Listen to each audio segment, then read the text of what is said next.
think occultism is harmless, that witchcraft is only a bedtime story to scare children? Who do you think runs this world? You think it's men in offices? No. It's the women in the dark forests after dusk.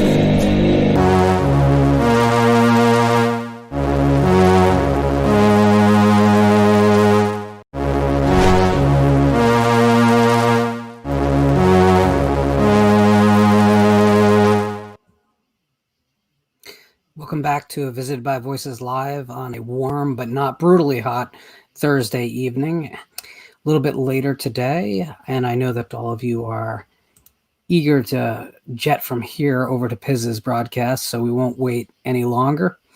Tonight I do have an open invitation that I put out in the chat to anyone who wants to come onto the show and opine about the subjects we'll speak about.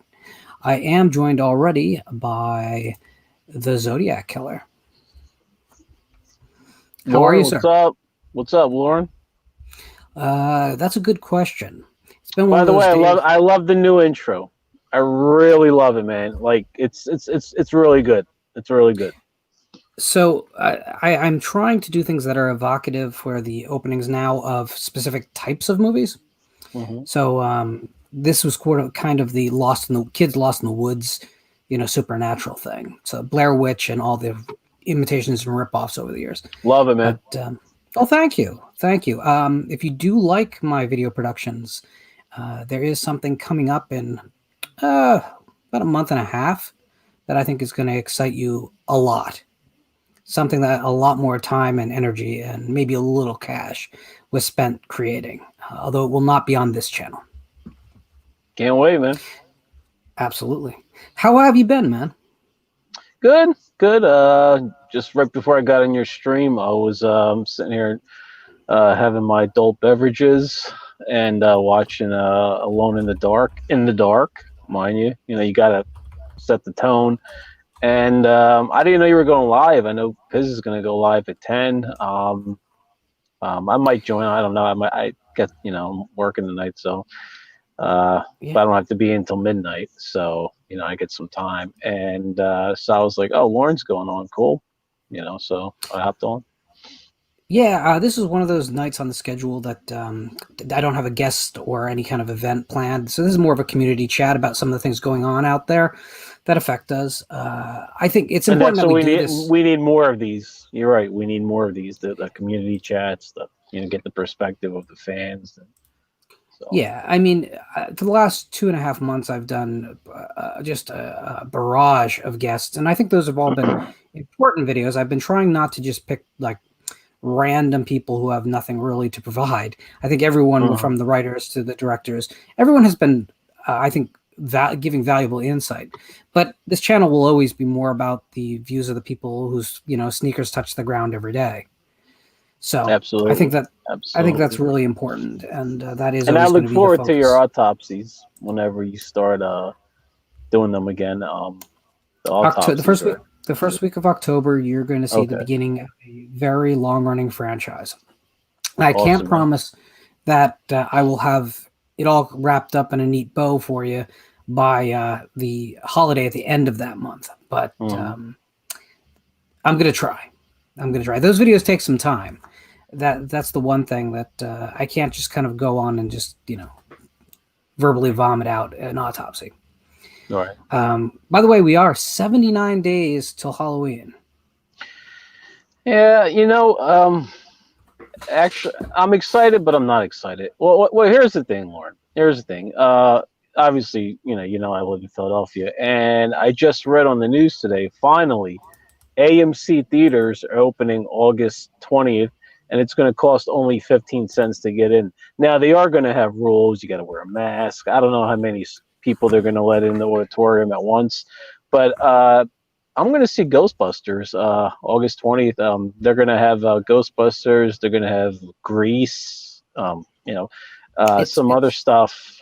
So I'm looking forward to it. I'm just happy that the theaters are open, and because in October I'm looking forward to Wonder Woman 2 and Candyman.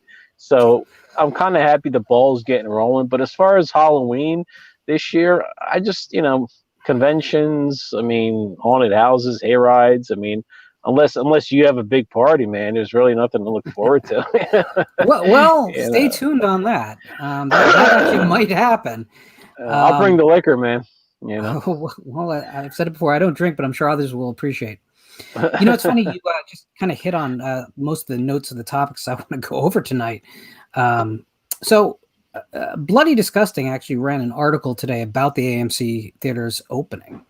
And the title of it was "No Thanks. AMC celebrates 100 years and the mid-pandemic reopening with 15-cent movies."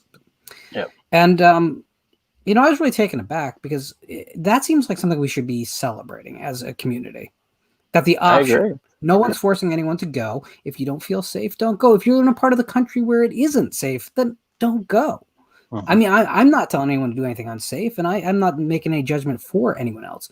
But shouldn't we be happy that the opportunity to get out there and see new horror movies is coming? I mean, absolutely. And just the fact that non-horror related, just the fact that seeing, you know, classic movies like the Ghostbusters in a cinema environment, you know, that alone, you know. So I don't know.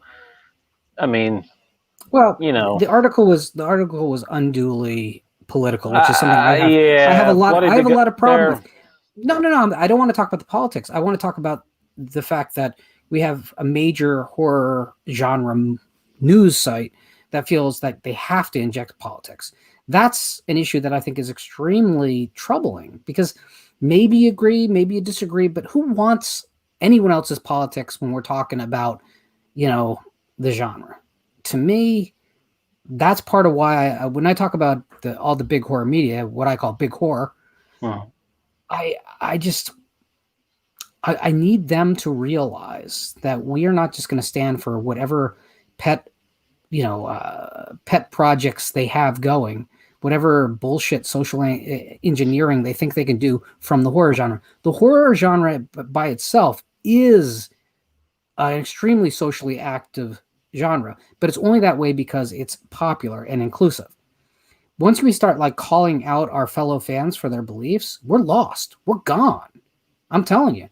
You know, it wasn't the message that people didn't show up for Black Christmas for. Everyone thinks it is. It's not. It's that no one likes to be preached at. It doesn't matter what that message was. It could have been completely 360 from what it was for that movie, and people would have been just as turned off because we go to the cinema to be entertained, to enjoy something that's not our life for a couple hours, and yet when things really resonate with us, it's because they do have something to say about our lives, right? But it can't be, that part of it can't be up front. That has to be the part that hits your lizard brain back here. So you're right, and I agree, and that's another topic. The thing is also, and I'm sure you're aware that they are re-releasing only for drive-ins Halloween 1, 4, and 5. If you browse around Google, you'll be able to see that. I emailed and called a couple theaters that's close to Philadelphia, but they're like 2-3 hours away. Now, if they do actually do that, you know, I'll probably go. But there's just no close drive-ins to Philadelphia. Like the closest one is, you know, 2 hours, maybe 3 hours away. Mahoning is probably an hour 40 for you. Mahoning, yeah. You're right. That's the one with the M. Yeah. Yep, yeah. Mahoning. And then you have Becky's and Shankweiler. Yes. That's probably 210. Yes. 215. Yes. So you're not right around the block from any of them. And I don't know the southern side of things, but listen, I think it's an exciting time and we should be all excited and we should do what we think is best for ourselves and our families. I'm not downplaying that, but we should be excited at the idea of being able to go back and see horror movies as a community and not just bunkered down and maybe talk about them later, you know, online. Yeah. It'd be nice to see real people again. Well, to that end, too, and also get the, you know, when it comes to horror, you know, I like that theater experience because when I seen Halloween 2018, you know, I was standing in line, you know, I had my Dr. Loomis t-shirt and there's other horror fans. They're like, oh man, nice shirt. And they had, you know, horror shirts. So I felt like, you know, I was getting kind of like the horror convention vibe. You know, I was in line, I was talking to other horror fans, and then you got your your regular people who just, but you're interact, and that's why, when it comes to horror movies, I love seeing them in the theater. I like the audience reaction. Whether you're a horror fan, whether you're not, it just, you feed off the energy. It just makes it that much more fun. So, like, I'm very excited, very excited.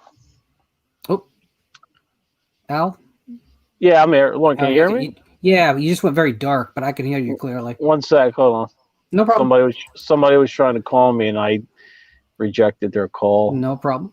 Cole's Gay says, Lauren, I watched Hellfest last night on your recommendation. Keep up the great work. Hey, man, you know what?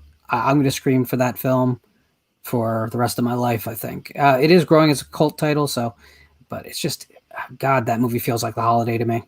I love everything about it. So, Lauren, is it still dark? now you just came back when you said, Lauren. Okay, cool. Yeah, sorry about that. Somebody called me. I had to reject the call. Oh, go ahead. What were you saying, man? So it's interesting because on literally tomorrow, the Australian film Blackwater Abyss, which is a sequel to the Killer Crocodile movie that came out almost 10 years ago, I believe, is being released to regular theaters as well as drive-ins. And it has screens in Alaska, Florida, Illinois, Kentucky, Oregon, Texas, Utah, Vermont, Virginia, and Washington State. Now, this is a film that would have been dumped in any other time directly to streaming, but it's getting this opportunity because nothing else is on the market. And that's kind of the strength of horror, is it can come in at a time of weakness and still draw an audience. Whereas, the theaters are looking to classic cinema because they don't know how the new mainstream films are going to do in this environment. They know horror will work. They still know horror will work. So we should have a lot to be proud of as a community. We're the thing that can keep the engine of entertainment rolling. On the 21st, I agree. On the 21st, we have two horror films the first run horror films coming to theaters, both drive-ins and regular, brick and mortar theaters. There's Aaron Kuntz's Pale Door, which we had Aaron on the show. Unfortunately, right now it's only booked in there's 7 screens total, and they're all in either Illinois or Texas. But hey, we still have a week before it'll be locked down, so maybe we'll get more. And Peninsula, the Train to Busan sequel, is in Colorado, Massachusetts, Florida, Minnesota, Georgia, Ohio, Illinois, Pennsylvania, Kansas, Texas, and Virginia. And so now think about that. When's the last time a horror film from South Korea that was not titled Parasite got a release this big? I don't think Parasite started on as many screens as Peninsula is, which is a really interesting thing. It grew over time, obviously, until it was in every theater. But so it's looking like the first month of having theaters back in play, horror is going to rule the roost. So Jacob is shouting out "Game Over" as well as Hellfest.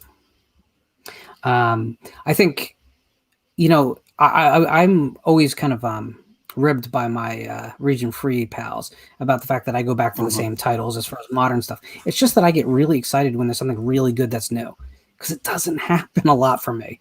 It might happen for you, and I'm not saying that my opinion is the only one that matters. It's not like that at all.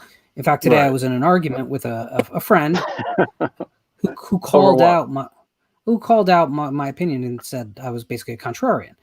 And I know it can feel like that, but it's just how these conversations are slated, you know? But it's not like, listen, when in my top 10 films of all time, you'll find Friday the 13th and Alien. I don't think I'm that big of a contrarian. No, I wouldn't say so. No.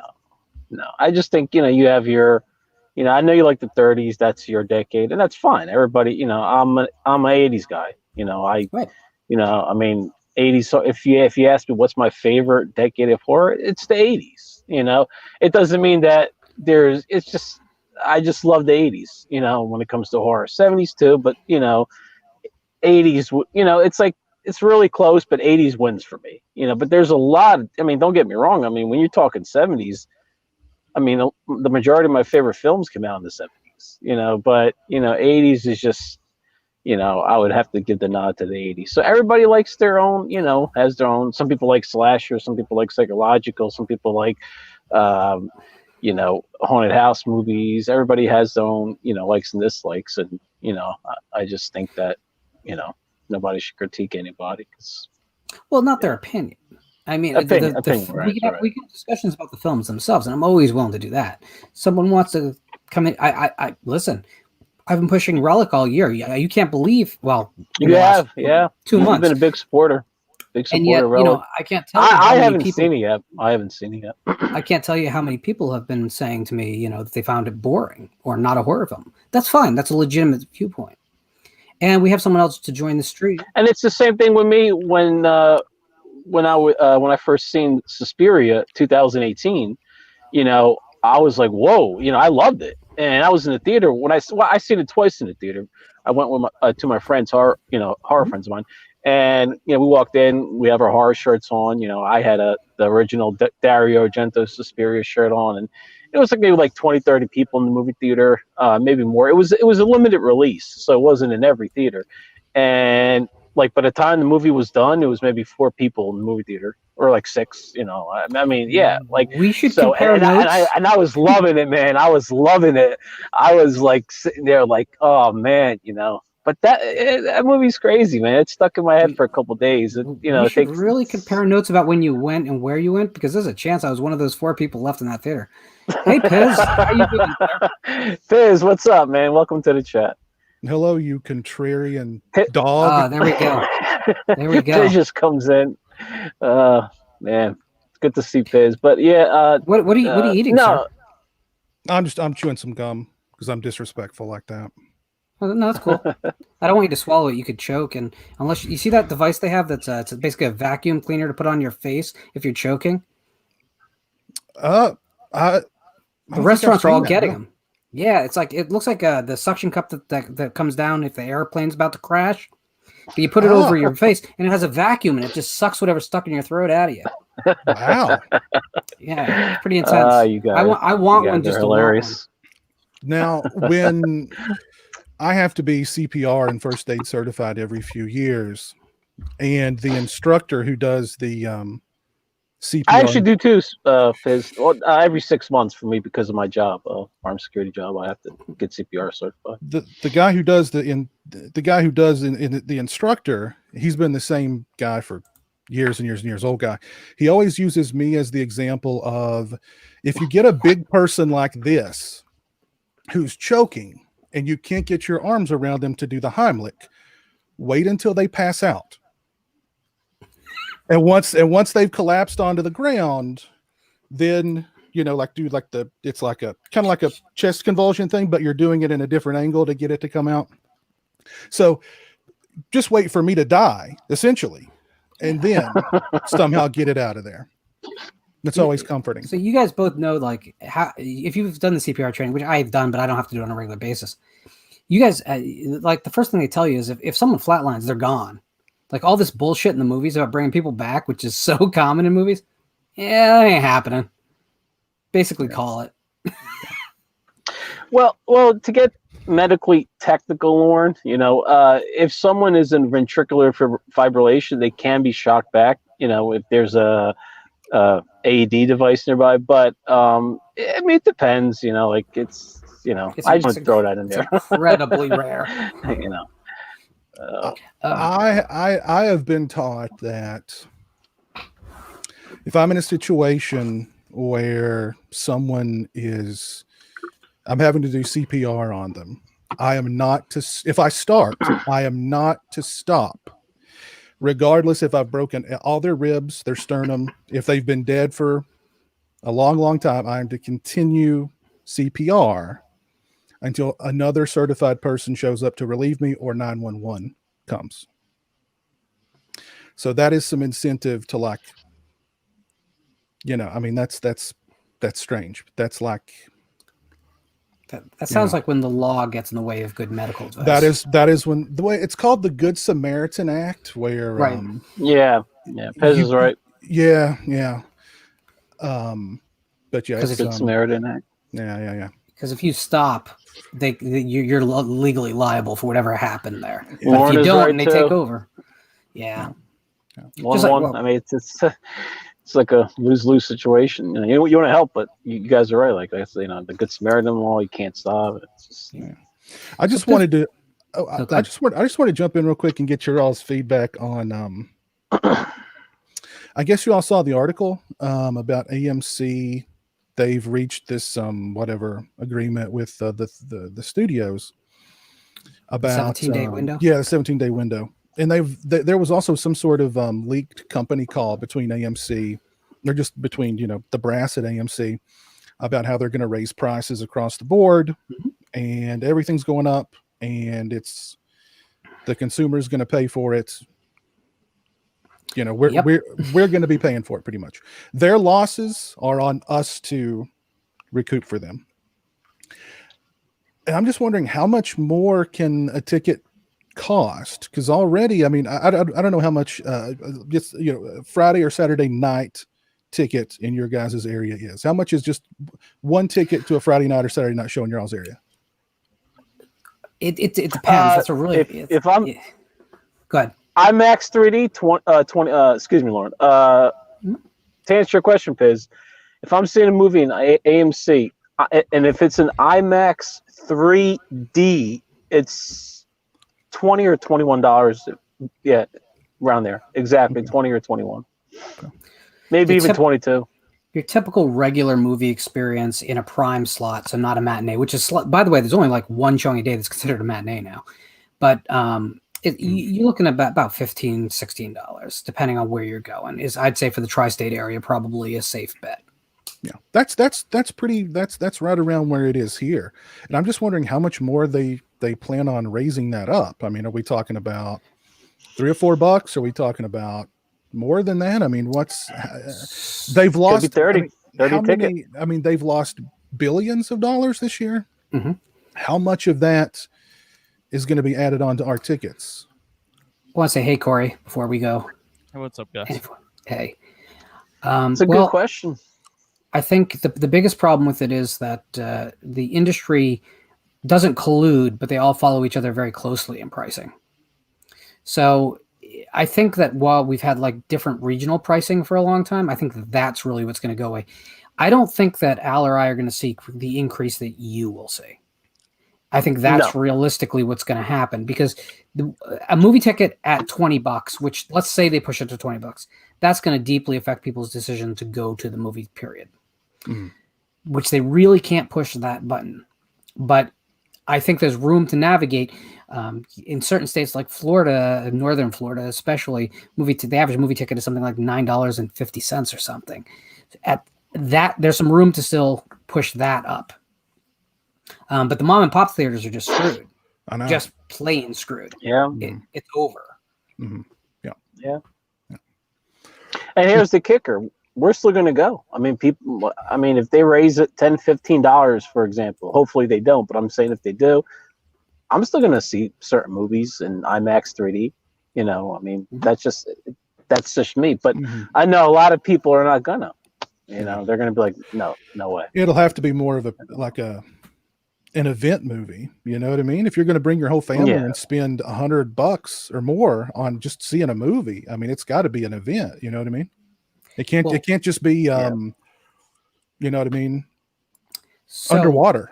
No, God, no. It's got to be the Avengers 2 or something. I don't know. So I think though the other issue is that the other half of the deal that no one's talking about is that Universal secured a higher permanent price on first run films to streaming. So in other words, those 17-day releases, they're looking like $25 rentals now. So, and that's contracted with the exhibitors, not just a choice. So at the same time that you're saying, the prices at theaters are going to be out of control. Yeah, they will. But the prices at home viewing are also going to be out of control for what you're getting. So the consumer is going to end up in the worst possible position, I think. Mm-hmm. What do you think, Corey? Well, I was actually going to chime in with, they recently announced that Mulan was going to be on Disney Plus for $30 in addition to your subscription. Yeah. Who's to say that if that does well, that they keep upping the price for this stream at home stuff if they can get it. So I can see. I mean, and you could ask how this could be enforced, but I can see a world whereas your box top set has to be. You have to let that know how many people live in your household, and that becomes a pricing indicator. I can see that happening. And yeah, will it be the honor system? Well, maybe not quite the honor system, but it can't be that far from it either, right? They'll have the census information on file at Warner Brothers and Oh God, Disney. Well, Disney already has it, I'm sure. I'm sure, yeah. Disney sees that information before the government does. It's true. That's true. They send it right underneath to the frozen caverns where the severed head of Walt Disney is speaking through a straw. Disney probably hidden cameras while you were at the store. So. Whatever. Disney are going to send the hitmen to my house soon anyway. So before you two gentlemen joined in, we were talking about the fact that this month there are 3 first-run horror films hitting theaters, both drive-ins and conventional brick-and-mortar 4-wall theaters. Train to Busan presents Peninsula, The Pale Door, and Blackwater Abyss. So it's interesting that the first genre out the door to try and get us back in play, besides the evergreen titles like Ghostbusters or Goonies and Gremlins this week, for instance, is the horror genre. The horror genre is the first to strike back at the theaters with its audience. What do you guys think about that? It proves the. I mean, it proves that horror films are the most profitable genre. Clearly, Absolutely, I agree. Mm-hmm. Especially for cost, yeah, for what they cost. Look at the president's Joe Biden ad with the Texas Chainsaw Massacre.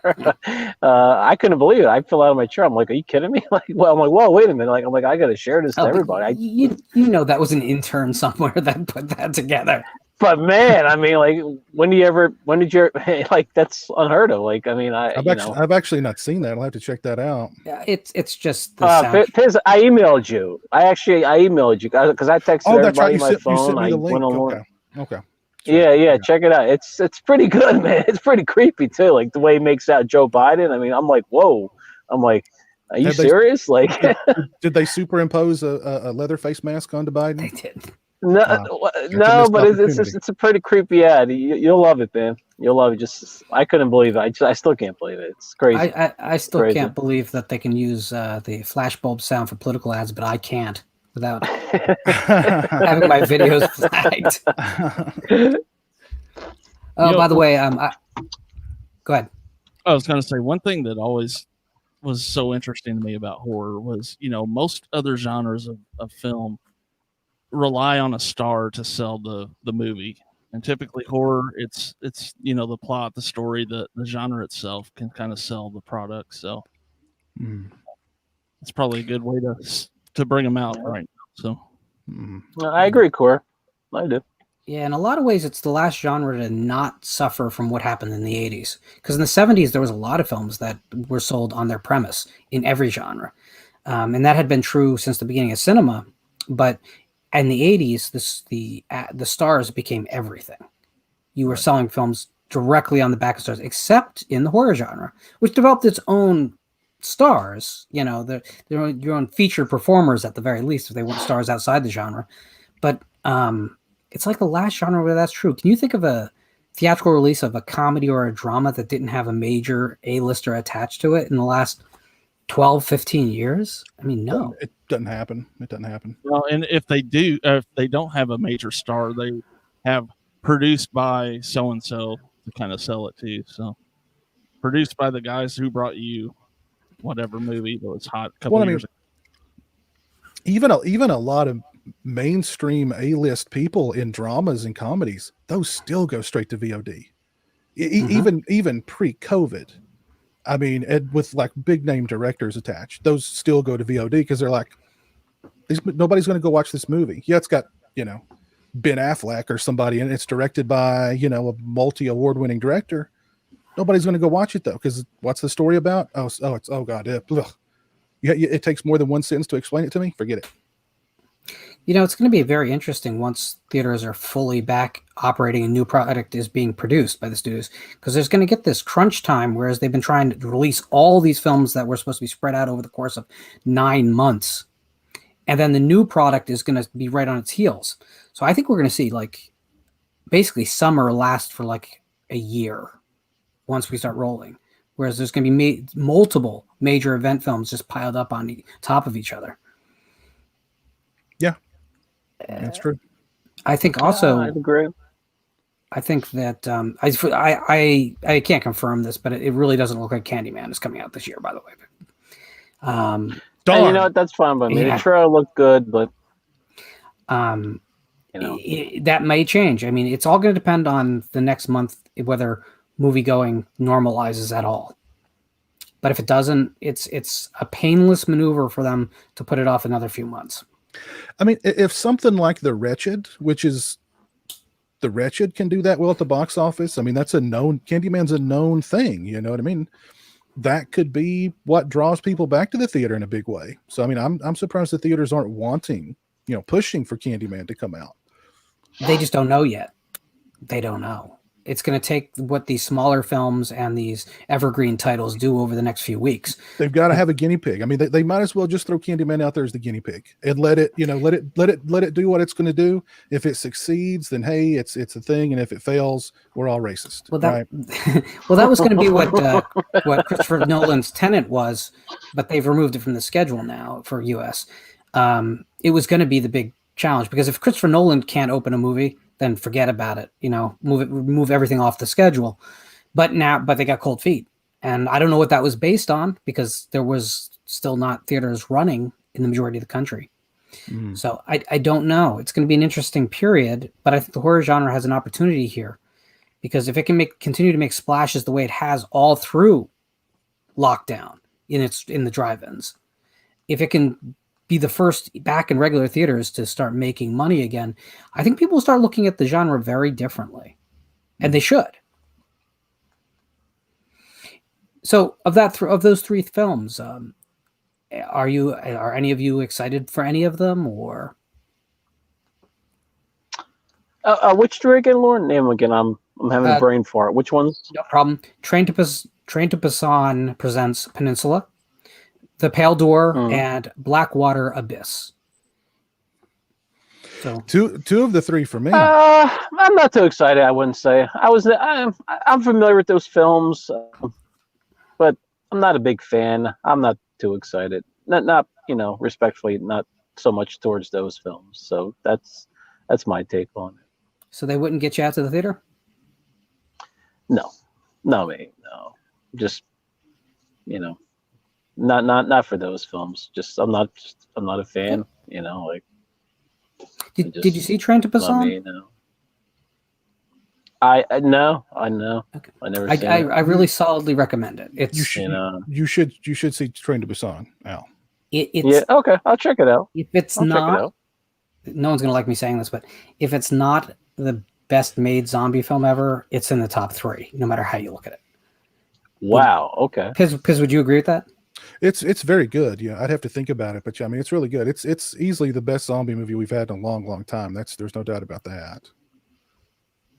Thanks for telling me. I'll check it out, guys. Yeah.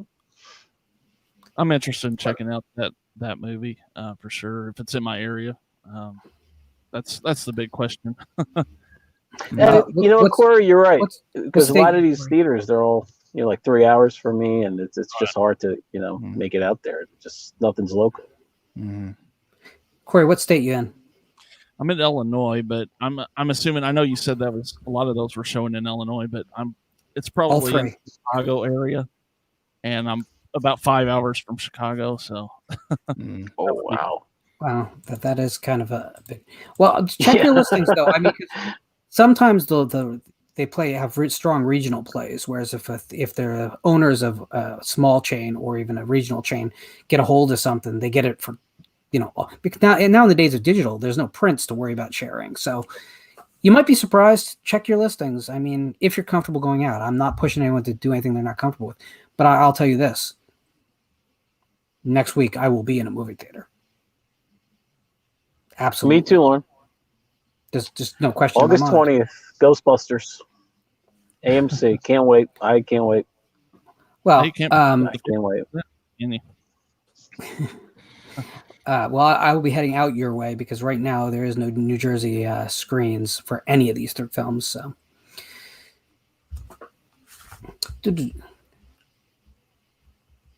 So Peyton says, I was interested to check out Spiral, but I'm sure that's been delayed too. It has been, and it's looking like spring. So, of course, what does spring mean anymore? Because summer begins when? In April for the movie season? Something like that, yeah. So, Yeah. who knows what that means? It might be like the last week of February is spring now. I don't know. I don't know if you mentioned that Spiral, Lauren. Do you think that has any promise or no? Well, you know, I'm probably going to be the only one of the four of us in this cube that says this, but I am a fan of the Saw series. Okay. Although what I like about it is not what I think they sell the movies as. I like the ridiculous, impossibly complex, intertwined plot. There's that ridiculous soap opera aspect of, and I think the series gets better after the first three films because I think after that point the traps are almost incidental. It becomes about that collection of psychopaths competing with each other to try and take the crown, and I love that. I think the last film has a lot of Well, no, the last of the first run films, not Jigsaw, has a lot of problems, but mostly they're aesthetic problems. To be honest with you, a lot of things look bad, and the CGI is a horrible choice. But plot wise, I love the Hoffman thing. I love all that. I love when it became a big ridiculous horror soap opera. They could have got rid of all the traps, and I would have been fine. Okay. I'm going to be another fence, Lauren. I'm going to say I absolutely can't stand the Saw genre. Now, am I going to see Spiral? Yes. I'm going to say it for, reasons. But I'm just not a fan of the Saw. I think the first film was good. I enjoyed it. But then, I mean, it was a moneymaker, clearly, but I'm just not a fan of the Saw movies, and like when I seen Texas Chainsaw 3D, wasn't it the same company or something? And because I know they had a cameo of the Saw, that guy on the Jigsaw in the carnival scene in Texas Chainsaw 3D. So I don't know if it was the same company or they just added that in like a, parody or something. I don't know. But I'm not sure what the connection there was, but film has for a long time been extremely permissive about using other people's intellectual property as long as you're not doing it as the main draw of a film. So, for instance, in sound effects, unless it's the Texas Chainsaw Massacre camera sound, apparently, you can people borrow each other's like door closes and window breaks all the time. And they know that you're stealing someone else's Foley work, but they don't care because they consider that to be part of a collaborative aspect of the art. The Evil Dead movies use everything but their own sound. I mean, everything is borrowed in those movies. And I think that's a very positive thing, by the way. I think it frees up people to be creative in the right places. But Corey, what did you think of the Saw series? And then I'll answer your proper question. Well, I think I'm kind of like everybody, after the first three, I kind of lost interest. But I'm interested in your take on it because, all this is subjective anyway. It's one person's movie they don't like, someone else may love. And I obviously have movies I'm sure a lot of people hate. And but Spiral, in terms of Spiral, I thought it looked like a kind of an interesting crime drama thriller type movie. And I was kind of interested in checking it out. So. Yeah, I was interested in Spiral too. Yeah, I'm going to check it out. It looked very different than what we'd gotten with those Saw movies. So the latter Saw movies, I guess.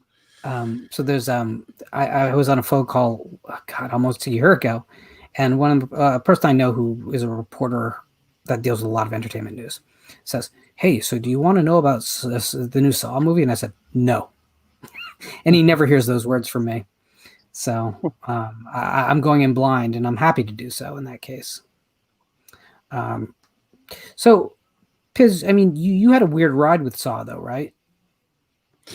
I don't know if I'd say a weird ride. I mean, I really liked the first movie.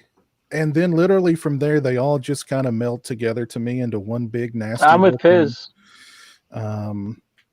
Torture porn sentiments extravaganza. Yep. I know I haven't seen all of them. I think I saw up to the 4th or 5th one. I think the 4th or 5th one, yeah. And then I just kind of tuned out. So I mean, I don't know. I really liked the first one. I thought the first one was an interesting idea. And then again, they all just sort of became the same looking, nasty torture porn movies. I'm with you, Piz. 100%. But I actually, you guys were talking about Hoffman. I think it'd be a great idea in Spiral if it turns out that Dustin Hoffman is behind it all. Because where's he been lately? He's ready. He needs a revival, and I think this could do it for him. I said him in the screenplay. I mean, who knows? Weirder things could happen. I think that the Saw series is a weird one though because it's made so cheaply. But yet they don't look any cheaper than anything because they don't try and put anything on screen that they can't afford. So it's much like the Blumhouse model, which is you just stay in or what it used to be anyway. You stay in your lane with expenses, and your film looks fine. So they're almost always guaranteed to make money, and they're a big play in Asia and in Russia. So it's like this is a series that might not end up being theatrical for us in America at a certain point, but they're not going to stop making them. There's no incentive to stop. That's why we got all those daggone Resident Evil movies. They were big hits overseas. So Israel, those Resident Evil movies in Israel were ridiculously big. I mean, ridiculously big. They love Mila Jovovich, I guess. Well, who doesn't? Well, that's true. I mean, but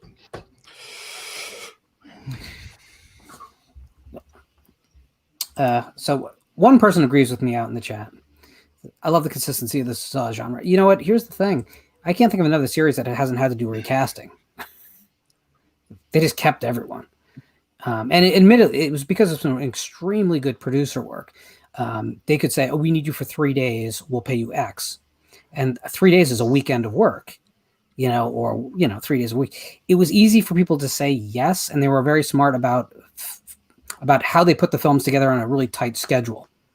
So it was, if you look at the films objectively, they only need really one character in every film outside the first film for a long extended period. Even the second film, where you think of it as a group of people, but when you watch the film closely, there's so many scenes of them not together.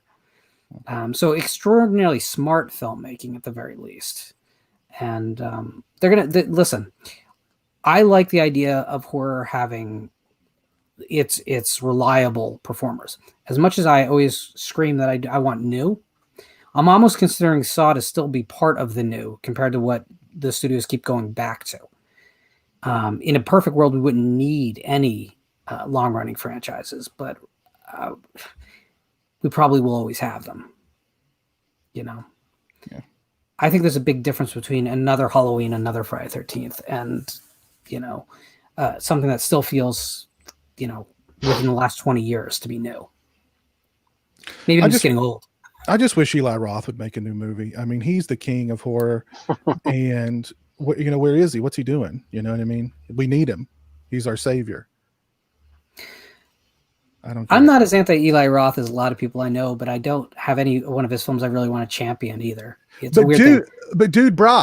Dude. Well, but Eli. See, I really thought in Cabin Fever that was a gag. Like that whole attitude, I thought was a gag, and so I thought it was lots of fun. That's Eli, man. But yeah, it's become apparent that it's much like Rob Zombie. It's the stick, right? It's what he's going to go back to every time. And it's weird because if you look at our '80s guys, I guess like John Carpenter had a little bit of shtick to what he was doing, but it was always underneath the story. It was always a little bit deep. You could always tell a Carpenter film. It had his personality to it until they didn't. But like you can't mistake an Eli Roth film or a Rob Zombie film as anything but them. Mm. Yes. Some might say that's a strong point. I don't. But I did a series of videos at this point 6-8 months ago on the people who I think are really leading the charge. And unfortunately, I wasn't coming up with American names. And I mean, who's the American leading the charge of American genre directors at this point. Who are they? Mike Flanagan. Kinda. Let's see. I kind of see that. Flanagan would be the big one, I think. The Radio Silence guys, maybe. I mean, like honestly, and I'm not really joking. I mean, where is Eli Roth? Where is the Hatchet guy? Where's Adam Green? Yeah, where are the guys that 6-7 years ago they were the next they were the up and coming masters of horror? Where are they now? They're completely off the radar. Eli Roth is doing documentaries about other people's movies. I know. Eli Roth went off. He's like trying to expand into, other genres, not well. And the Hatchet guy, where's he been? Where's there was like this big slew of people right around that time, and what are they doing now? Where are they now? Okay, so Jacob is coming in with the right answer, of course, but we have to put a big asterisk on this. So yeah. Ari Aster, Robert Eggers, Mike Flanagan. But the thing about those guys are they're basically the art house side of the genre. And that's a little bit different than I think the spirit of what we meant. Listen, I'm gonna support the hell out of those guys. Lucky McGee is one of those guys that I'm a little bit more lukewarm about his recent stuff than a lot of people too. Love the beginning of his career. I don't think anyone has anything bad to say about May.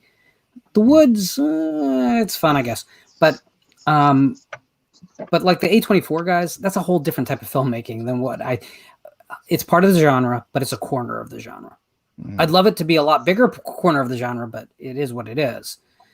But where are our Carpenters and our Cronenbergs and our Dantes, and where are those guys? Where are the modern ones? I even think the Muschietti guy who did the new It movies. I mean, he had potential, but now all he's doing is remakes. He's doing a Howling remake. He's doing like a Salem's Lot remake. I mean, granted, it was a remake, but it was at least the chapter 1 was really good. He did Mama, which I really liked Mama too. And now he's just, more remakes. Let's just do more remakes. And it's like, I'm sure they're good paydays, but that's, I don't know, man. Did any of you guys like the Pet Sematary remake? Because I didn't like it at all. I thought it was okay. It wasn't anything fantastic. I mean, Yeah, the original is just so much better. So much better. Oh man, so much better. The original. Yeah, I mean, give me remakes. Give me Pet Sematary too. You know what I mean? But what do you think, Corey? About the Pet Sematary? The remake, yeah. Yeah, actually, I didn't watch it, man. I faded. I didn't like it at all. 15 minutes in, I just faded into sleep. And it's just, I'm not saying that's necessarily an indication of quality, but it is an indication that I wasn't riveted. It's terrible. Even like some of the people who've made horror over the past few years, that we were like, oh, these guys are the next, the guy that did It Follows. What's he doing now? The guy, the woman that did The Babadook, what's she doing now? You know what I mean? They came out and they had these big horror hits, and everybody's like, oh, they're next. They're up and coming, and then, where are they? What's happened? I know the It Follows guy did Under the Silver Lake or whatever it is, which I've heard really good things about, but I've not seen. Yeah, basically got buried though. Yeah, and didn't the Babadook woman? She directed. What was the rape movie? Yeah. What was the rape movie called? Nightingale. The Nightingale, which the Nightingale was really good, I thought. But I mean, that's not like it was a good movie. So it's weird, right? We're coming out of a pandemic. Horror is leading the charge for new features in theaters, and we can't name people like the new masters of horror, as it were, in America anyway. Isn't that a weird thing? Isn't that like just increasingly bizarre? We need to remember that Steven Spielberg began his career basically in genre. The genre has been very, very kind to filmmakers. I would say that most of the major filmmakers of the last 50 years at some point drew inspiration from the genre, if not actively just participated in it. So why is this such an issue today? I do want to mention. Gosh, I'm so horrible with names these days. I don't know what's going on. The guy that did February, or it was changed to the Black Coat's daughter, and he did Gretel and Hansel. Oz Perkins. Oz Perkins, yeah. I think he's a really talented filmmaker. He just needs to collaborate with a screenwriter and an editor. Well, hey, I'm going to bounce. You guys have a good one. Have a good one, Fizz. Appreciate you coming on. All right, take care, guys. Later, man. So Oz Perkins is one of those guys that you can shoot a movie and it looks great, but it just feels like there's not enough there for the running time. I like Black Coat's daughter a lot, but even I admit that there's padding in that movie. Have you guys seen him? I haven't. No. I think one of the things, we talk about like Astor and Eggers and even the guys that did It Follows and the woman that did the Babadook. They for Kent. Yeah, they do so many films that are almost ultra niche. It's not going to bring out a crowd like John Carpenter would or someone like that. So that's one issue there. So yeah, but I think it's also a perspective issue. Like the 70s in particular, when most of those named directors that we're thinking of as that generation's masters of horror, their first films were kind of these off the wall, crazy, almost experimental films too. I mean, Cronenberg's first two films were STD horror films. Carpenter was. People think Assault on Precinct is a very normal movie today, but I mean, they shot a child in the beginning of the film at a time when that was extraordinarily taboo. Not to mention, again, a social political message intertwined in what is otherwise a Cowboys and Indian Siege movie. Cronenberg, I mean, pushed boundaries as far as they would go. You could argue that people like Cunningham and Craven, I mean, with Last House on the Left, that's not even a commercial film. We're being kind when we say Grindhouse. I think that film played as much in porn houses as anywhere. Not that it was porn, but the audience was there. So it went where the audience was. That's where Hallmark placed the movie. So I think it's interesting because I think the new batch of art house horror that we have out there, or elevated horror, whatever you want to call it, is really healthy. But we need the other side. We need really strong voices on the other side. Otherwise, we're going to get, 47 meters down, Uncaged, and what was the Turning, that Grudge remake, sequel, missing film thing. And I just don't think we need more of those. I agree, Lauren. I agree. I mean, I will say, I don't know if you've seen it, Lauren, but I think this is a really Rotten Tomatoes posted something up about like the best shark movies based on their thermometer reading or whatever it is, and they had this movie which was really good. I mean, I think you guys would really like it. It's really nice on the eyes too, if you know what I mean. It's called The Shallows. Have you guys seen it? Could have put money on it that you were going to say The Shallows. Yeah, The Shallows. It was actually, I thought it was really good. I mean, love The Shallows. Oh, no, 4K. Yeah. It's one of the few films that I said I'll do the extra expense. You guys know that I weigh every purchase. Like, what format do I need it all? What format do I need it? Right. Shallows was like, nope. I'm just gonna go for the premium on it, because I'm not gonna buy it a second time. Right. I have said this. Universal should have bought that film and slapped the Jaws name on it. It would be perfectly serviceable as Jaws 5 and would be thought of by most people as the best sequel, at least since the second film. Yeah. Right. Even though I don't hate 3 and 4, I actually enjoyed 3 and 4, but it's not 1 and 2, But so the Jaws series, man, I should do autopsies on the Jaws series, but I don't want to do the first. You should. But I don't want to do the first film because it's almost pointless. That film's been, that'd be like me doing The Shining. I mean, everyone out in the chat. Everyone out in the chat. The Shining is about a man sexually molesting his child. I'm done. There's nothing more for me to say.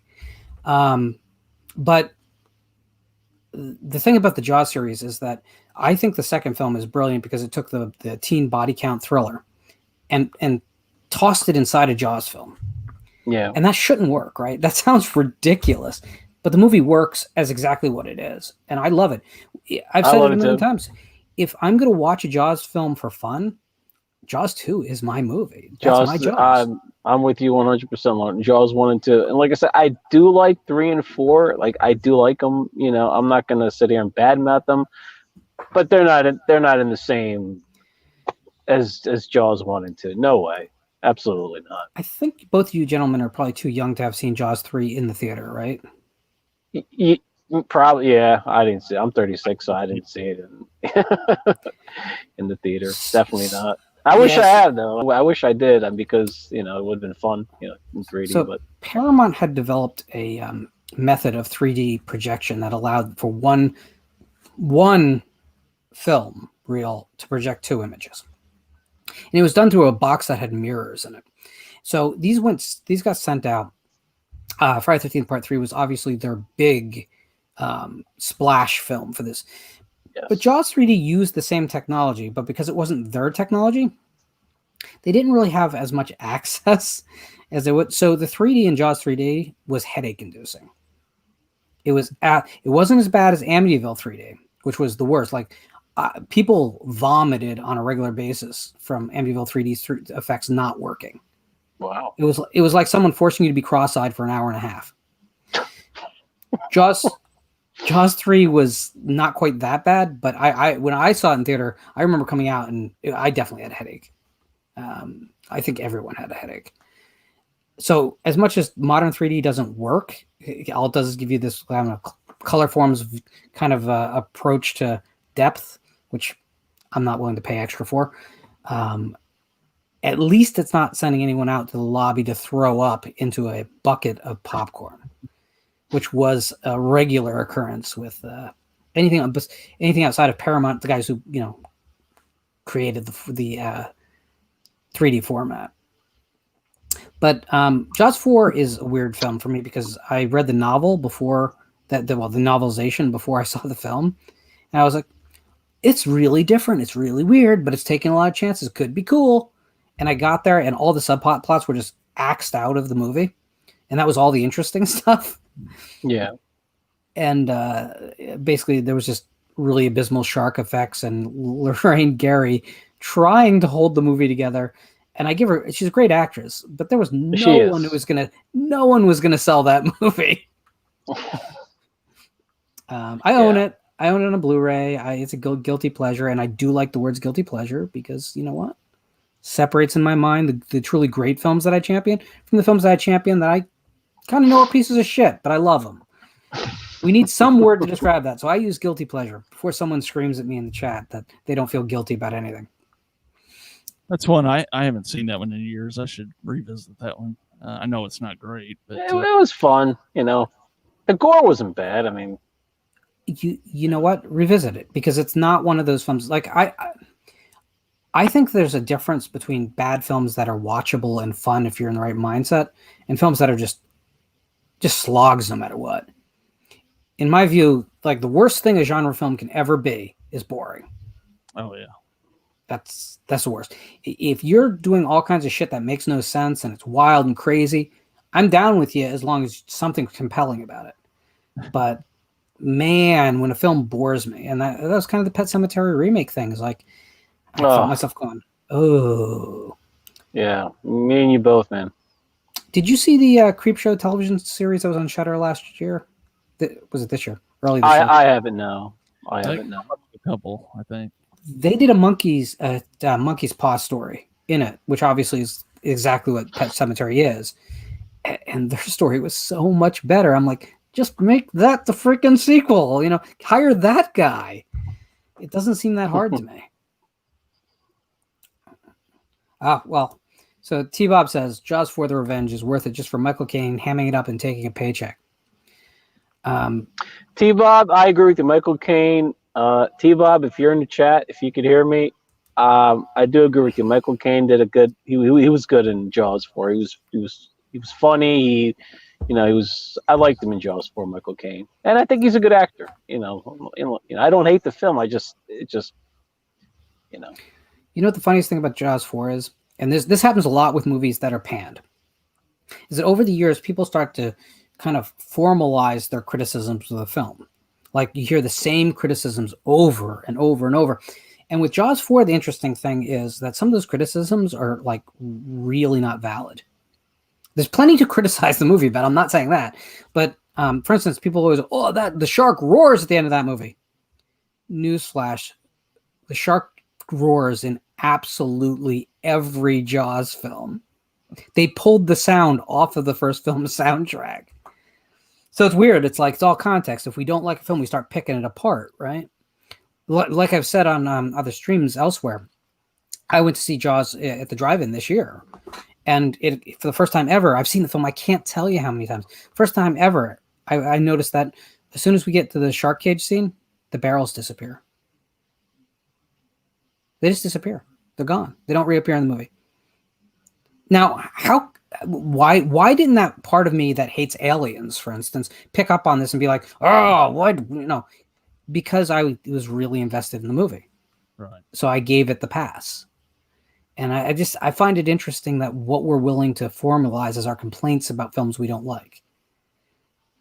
Lauren, I think another thing that happens is, people collect all these complaints and all these criticisms they hear over the years for these movies and pass them off as their own criticisms as well, and don't really invest the time in formulating their own opinion about a movie sometimes. So I agree with that.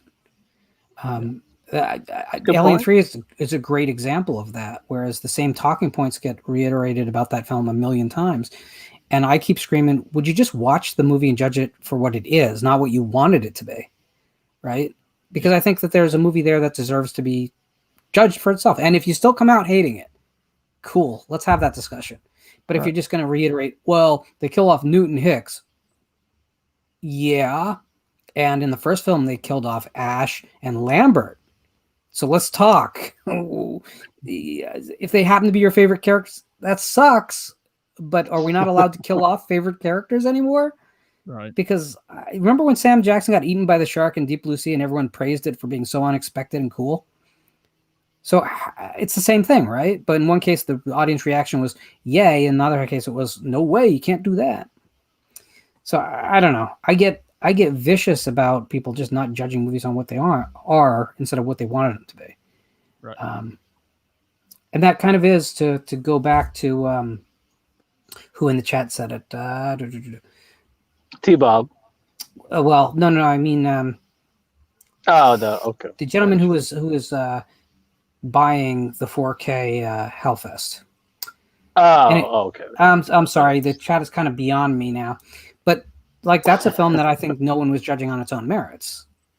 They were judging it, and they were all hyped up for Halloween 2018, and they wanted to steamroll past this thing to get to the guy in the mask that they knew. Right. So it's kind of the same thing for me. And, I think as like the heads have come out of the clouds for a lot of people on Halloween 2018, not completely. I still meet people all the time who really love it. But I'm not hearing quite the level of, it's the best since the original, which was, we're hearing all over the place. So it seems like it's almost settled to the middle of the pack for most people that I talk to. So, and I think that's really fair. It's lower middle of the pack for me, but it's still not in the last three of the franchise for me. Right. And that's just me being fair. It's like if I just wanted to be the guy who hated the movie to hate it, I'd say, it's the worst. My problem is Resurrection is a really troubled film, and those zombie films just turn me off in every way a film can turn me off. Yeah, I can't watch at all. The zombie films? No, yeah, I can't watch the zombie films at all. And the thing is, I really liked House of a Thousand Corpses when it came out. I did too. Three from Hell was good. I thought Three from Hell was good. I still have not seen it. I've kind of told myself I'm not going to go back to the Rob Zombie well. You would like it, Lauren. I think you would. Three from Hell was... There's just too many artists out there putting work out, and I only have so many hours in a day. So to go to someone who's disappointed me, you got to earn it back. I need someone to come to me and really be like, oh, no, this is really a great film. Not, I think you'd like it. Because there's a lot of things I know I'll like, Right. Like is a really expandable word.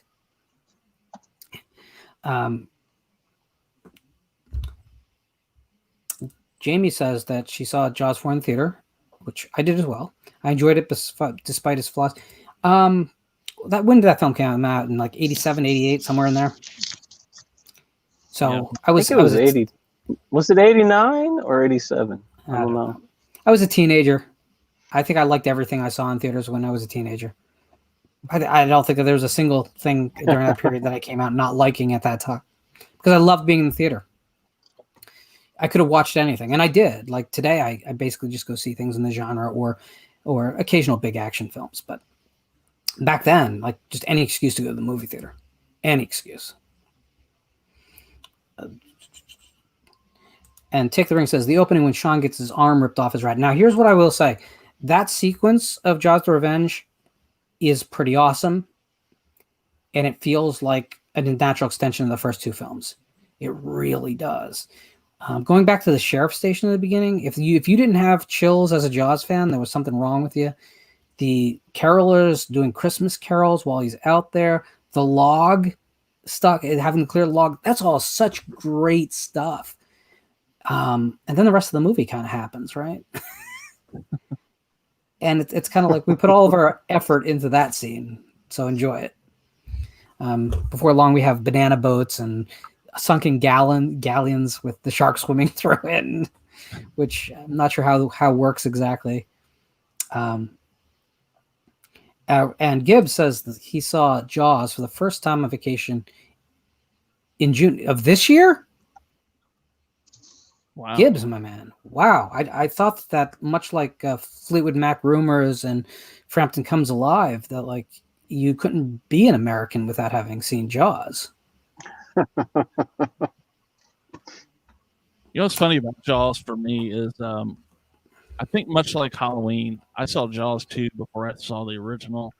And I remember it almost being the first movie I really saw as a child it was on one of the movie channels when I was really young.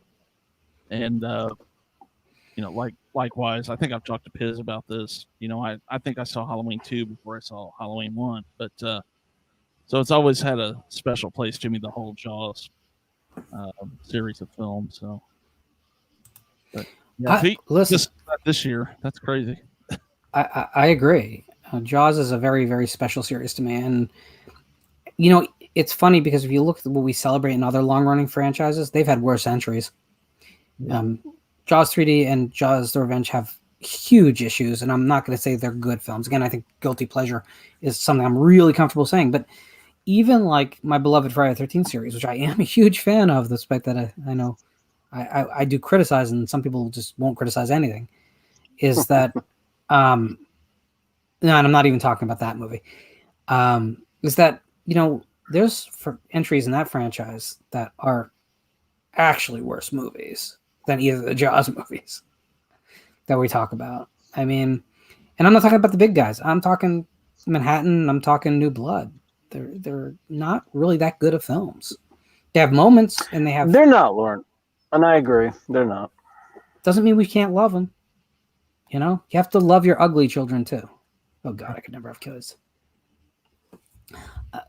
I love my ugly children, so it's all right.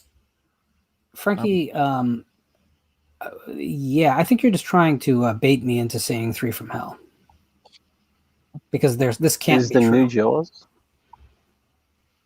So what was really cool about seeing Jaws at the drive-in again, and is that the audience was like they were like families out on blankets in front of their cars and stuff. Mm-hmm. No one wearing masks, by the way, because we were all like 10 feet away from each other. But it felt really normal. As normal as a drive-in ever feels, because it's always a little surreal. People playing Frisbee up by the screen, and a few people having smuggled their dogs in. And it was like the movie came on, everyone was into it. It was good. People still screamed at the Ben Gardner boat scene.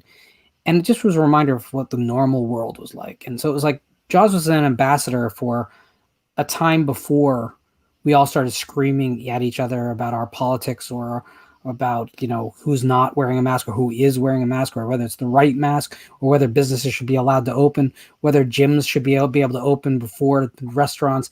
Before all this noise that has just completely encapsulated our entire lives, there was Jaws at a drive-in. And it was great to, for a few hours, have Jaws back at the drive-in. And then Jurassic Park after. You know what's funny? I bet it was, yeah. We actually set up a projector in the backyard a couple of weeks ago and watched Jaws, actually, because I feel like it's one of the ultimate summer movies to watch. It is. There's it a is. lot of echoes of what we're going through now in that movie. You know, the mayor wanted to open the beach too soon. Kind of weird. Well, I have a projector on my screen up in my backyard from probably about April every year till usually early November.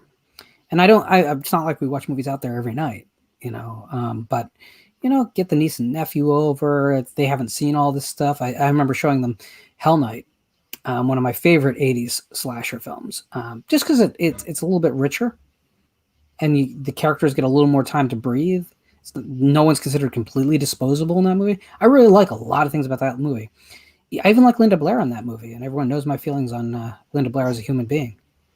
But watching them watch a movie in that environment, it wouldn't have been the same if it was on a television screen inside. It just wouldn't have been. And I worry that we may lose the theatrical experience at a certain point for regular people. You know, people who can afford $30 tickets to go see a friggin' movie might not lose it, but I don't know how much of that I'll ever be able to do. What, it's going to be like going to an amusement park? You do it once a year? Right. I kind of wonder how much, too, I know some do, but how much really the younger generation cares that we might be losing that. They don't. Oh. I mean, in general, I'm sure there are like individuals who do. So before someone in the chat says, well, I have a kid who's 13 who, sure. I get it. There are exceptions, but, and there are people who in 15 years will be doing what we're doing in whatever the format is at that point. Right. They'll be the people who love movies enough to put the word out. Yeah. And not just movies, you know, I mean, listen, my channel is as much about literature as it is about film. We don't talk about that as much on these live streams, but the reality is, I think that's all part of healthy society, that we look for entertainment. Yeah. And especially... Well, let me bring that up, Lauren. Let's talk a little literature. Well, not so much literature. Have you listened to the audiobook of Halloween? Have you ever listened to it? Like, actually, it's free on YouTube. It's pretty interesting. It's pretty good. I've read Dennis Etchinson's adaptation. Now, he published it under Jack Martin because he was under contract to a different publisher. Okay. Dennis Etchison was an amazing writer, and he adapted the first three Halloween movies into novels. And so I've read the book. I've never listened to an audio version. I don't know who's narrating it. That would be kind of important to me. Yeah. The Psycho audio book was pretty good too. I listen to when I walk or jog or I used to own a book on cassette of Psycho read by Anthony Perkins. Oh, wow. I'm sure it's long lost in a closet somewhere, but I remember that being a pretty amazing thing, because even though the book is very different, to hear the guy who I associate as Norman Bates for all time, no Vince Vaughn here, reading Robert Bloch's incredible novel. I mean, it's a short novel. When I read the novel, which I did before I listened to the audiobook, many years before I listened to the audiobook, I think I finished it the afternoon I picked it up. It's not a heavy read. It's not a heavy read at all, but it's awesome. Are you a Psycho fan, Core? Yeah. Awesome. The first two, and I don't mind the 3 and 4 either. They're fun. Yeah, three I would say is my favorite. I love 2. The original, obviously, yes. 4 was just, it was good. Seeing Anthony Perkins, and I liked certain elements of it, but it wasn't 2 and 3. But I'm a 3 guy. 3 I would say is my favorite. I love 3. You like the sleazy. I just and 2. I thought Meg Tilly did good in 2. And I just 2 was like, it's a different type of atmosphere than 3. I can't quite put my finger on it. Like, the atmosphere was a little bit different. I don't know, but yeah, I'm a big Psycho fan. So the first 2 Psycho films are all about suspense and the unknown. You don't really fully grasp what's going on until they reveal what's going on. You might think but until the revelation. So they're very much classic mysteries in a way that just happen to be horror films, right? The third film has none of that. You know exactly what's going on the whole time. Right.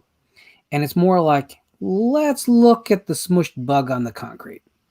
Let's take a close look at the gore. Now let's take a close look at how ugly and funny a film we can make. Which I think I think Hitchcock would actually have liked it. I think Hitchcock would have probably been offended for about a half a minute and then started laughing and not stopped. The fourth film is the one that bothers me. Yeah. Because to me, it looks like a cable movie, which of course it was. And it just never escapes being typical, which say what you want about the preceding three films, but they're not typical movies. They're different. I mean, the second film I love almost as much as the first, simply because what kind of balls does it take to make a sequel to frigging Psycho and succeed? Yeah. The kills were good too. I mean, I like the kills. You know, I think the kills are better in. I like the kills in 2 better than 3. I would give 2 the notch. As far as kills, it has the Fulci ripoff knife to the back of the head. Yeah. Oh man, it's just reversed it. Yeah, the kid trying to escape through the glass, and Norman. It's just creepy. 3 was more like, I don't know, kind of just like you said, in its own kind of, It's very much an '80s sequel. Yes, but it embraced that with the '80s feel. Yeah, but it embraced it. It leaned into it.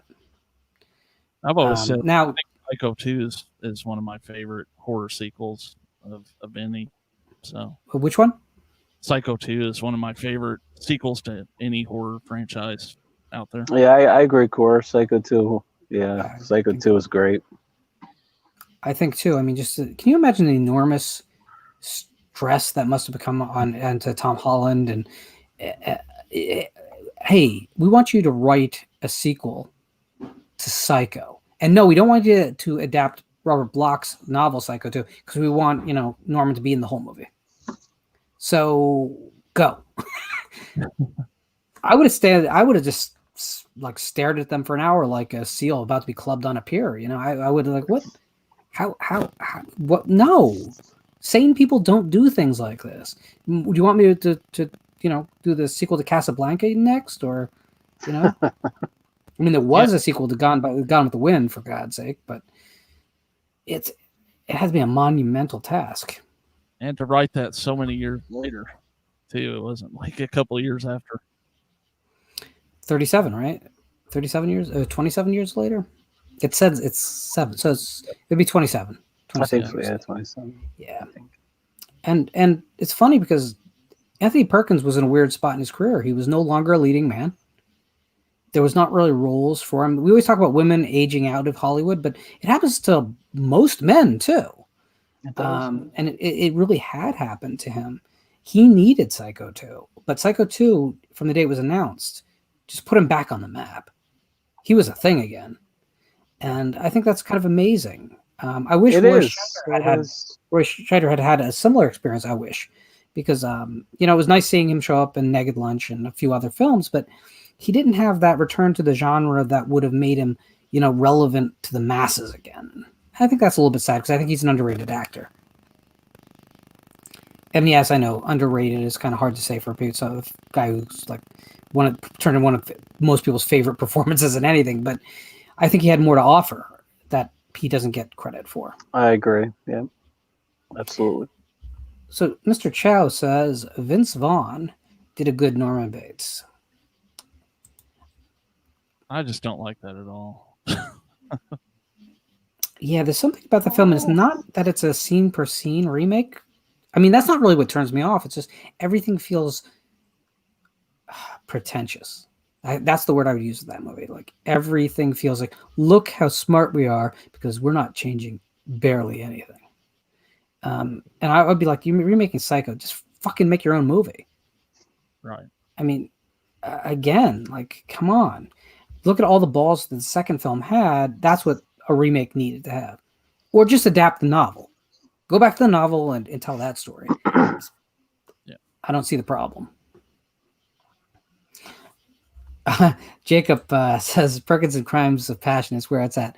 It's been years since I've seen it, but I remember I never being like, seen it. I have oh, to check it out. you know what Yeah, it is? Do you know what it is?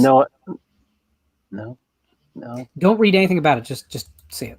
I will. And then I'll we'll check it talk out. because I got 2 movies to check out. The first one you suggested, the zombie movie you and Piz suggested, and this one.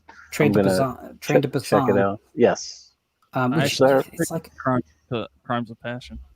I am slacking. Check it out. Crimes of Passion is a weird ass film. And if you like 80s things, oh my god, yeah.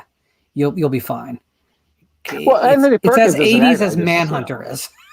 You know. Jamie is pushing back, saying he didn't fit as Norman Bates at all.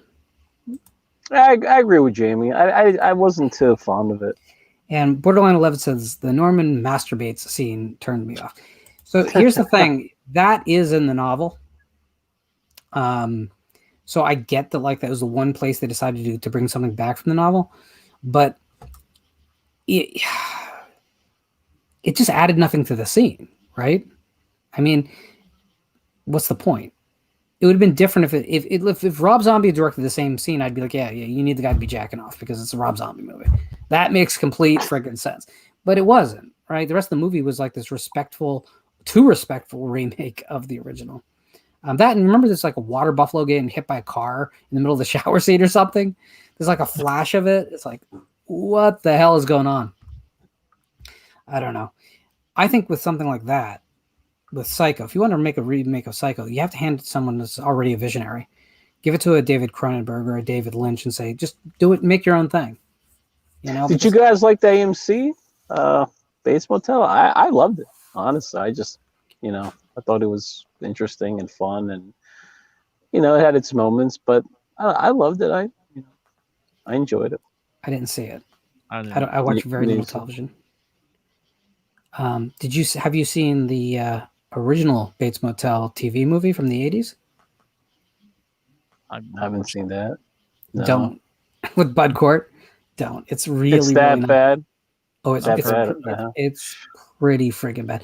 Although I would never buy it on its own, but I want there to be a box set that has it in it so bad, and it keeps being the piece of the Psycho puzzle that's left out. It's bad, make no mistake, and it's cheap. But Bud Cort was a better guy. If you wanted him to wrangle the music rights and put together a great soundtrack for you, he was the guy. But if you want him as an actor, well, you're going to get what you're paying for. There you go. Jacob is clarifying my water buffalo allegation. There's literally a still image of a cow in the middle of the road on a rainy road spliced into the shower scene in the remake. Why? So I didn't imagine that. And it's like where they decided that's how they wanted to differentiate from the original. Everything else is this like ridiculously mathematically precise recreation. But it's like, no, cow in the road. Cow. Which now makes me want to, with that filmmaking project that you're going to see next month, makes me want to insert a single frame of a cow. I might have to do that. In reference. So Jacob says both. I don't. Oh, okay. He's talking about the new one. Bates Motel was severely flawed. Farmiga was great in it, though. She was great. And Jamie's saying Jake Gyllenhaal would have been a better Norman. I can see that, but it's a little bit too easy of casting too, right? Like he'd be the perfect Anthony Perkins and analog for today. But I think you want to go with someone just very, very different and off the shelf. Yeah. Vince Vaughn doesn't work because Vince Vaughn is like, as an actor, has that one face, right? That I'm telling you, yeah, I don't think it worked well. I'm not going to laugh at my own joke Psycho. Face. So Take the Ring says, I saw Gus Van Sant's Psycho in the theater, was really excited as an experiment, but ultimately bored and ended up hating it. Always thought that jerking off scene was weird. Only thing they added changed, and then the cow. So masturbation and the cow. That's what a good movie makes. That cow might have been the best performance in the film, though, because I really did not like Anne Heche in that. I don't know if you remember, but she's another one. She only has one face. Like, how do these actors go through life with only making one face, but they're actors? It's a good question, Lauren. I'm still trying to figure that one out. That's a really good question. Andrew Garfield would be as good as Norman, Jacob says. Dude looks exactly like Perkins. Yeah, and he could probably pull it off. But again, I kind of want to, if we're going to make a new Norman, let's make a new Norman, right? Let's give me something that I wouldn't see coming in a million years and let someone like just own the role. I don't know. I'm not saying I know who that would be. And my old antagonist, Joe Bob Tarhill, is out there. He's saying hello. Joe Bob. Must be a glutton for punishment coming back. So, to go back a little bit and get away from Jaws and Psycho, although I could talk about either forever. So, what do you guys think? Like, once movies start rolling back in the theaters, and we get some of these films that were delayed? So, Candyman gets out, Run, Sweetheart, Run gets out, so we can all vomit in the theater for different reasons. What do you hope that coming out of this pandemic, movies will have learned? What's the lesson? Well, I don't know what the lesson is, Lauren, but I will answer one part. I think it's like a two-part question. I'll just answer one part. I think October, once Wonder Woman 2 comes out, I think a lot of people, a lot of DC fans, they're going to just, I think it's going to do good. People are going to flock to the theaters, but other than that, I mean, Candyman, I can't really see being too much of a big hit. Halloween was pushed back, so we have to wait, a year to see Halloween, and it's just I'm not sure when. I think they started filming Texas Chainsaw Massacre. Did they start filming the reboot? I don't believe they've filmed the frame of it yet, but it's ready to go as soon as they can film. Okay, well, hopefully that's out by next year too. I hope it's not like a 2-3 year wait to see that, because I just want to see another Texas Chainsaw Massacre movie, as long as it's not bad like Leatherface, but hopefully, then you got Scream 5 coming out. So the next year or two are going to be pretty good in horror. I mean, this year is just kind of, we're in a stump, but like I said, I think, it just sucks right now, man. Corey, before you give me your take, just want to mention, Al, it's so funny because Wonder Woman 2 is a monkey's paw movie. So it's just interesting that the conversation comes full round. So Corey, what do you want to see, or what do you think needs to happen coming out of this pandemic? Well, I mean, theaters were in trouble before this whole thing hit. So my hope is they take the time now to listen to their audiences and, bring those movies that not just horror fans, but people really want to go see in the theaters. When you talk about horror, let's not get the 47 meters down. Let's get more of the, the Train to Busan type movies and things like that I think are so much more applauded by audiences than these movies that are just kind of throwaway crap. So I'll tell you, my big hope coming out of this is that the theaters will have learned that the big studios don't have their back, but that smaller independent films that that did very well during the drive-ins, working in established genres, directly talking to their customers through social media. I'm hoping that these exhibitors, just no matter what size, the mom and pop theaters that manage somehow to survive, the regional chains, and the big guys, the AMCs and the Regals and the IPICs, I hope that they all kind of realize the message is the real survival long-term is not chasing the blockbuster, whereas you're giving 92% of the ticket back to the distributor and you're surviving on popcorn sales. But these companies that are actually working with you inside these genre films to actually share the profits, which might be smaller, but the actual cash coming out is probably the same. I'm hoping the theaters learned that lesson, and that going forward, they're going to give more opportunities for new voices. Because, whether it's Blumhouse, whether it's Hammer, whether it's A24, the reason you're seeing these young filmmakers get budgets to work with inside established genres is because the risk is so low. So they can take chances with the money. They're going to spend $12 million on a movie. They're going to make it back first weekend no matter what. The studio's not tight-fisted about plot details or casting, and it's okay to take chances then.